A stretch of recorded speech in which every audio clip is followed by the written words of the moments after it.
మరి non veg తినడము హిందూ ధర్మానికి సెట్ అవుతుందా కాదా? అంటే హిందూయిజంలో నాన్ వెజ్ అనే కాన్సెప్టే లేదండి. లేదు. లేదు. సరే, లేదు. మరి నేను పురాతన గ్రంథాలు కొన్ని చూస్తున్నప్పుడు ఆ రోజుల్లో శ్రీరాముడు మనిషి అవతారం ఎత్తి భూమి మీదకి వచ్చాడు కదా.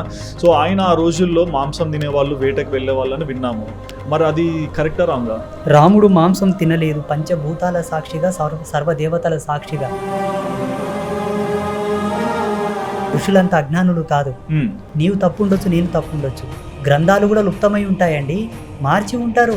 ఎన్ని దండయాత్రలు జరగలేదు, ఎంతమంది చేతికి మన ఎడ్యుకేషన్ సిస్టమ్ పోయింది, మన యొక్క ఇండియన్ మైథాలజీని ఎంతమంది మార్చలేదు, ఎన్ని గ్రంథాలు తగలబడలేదు.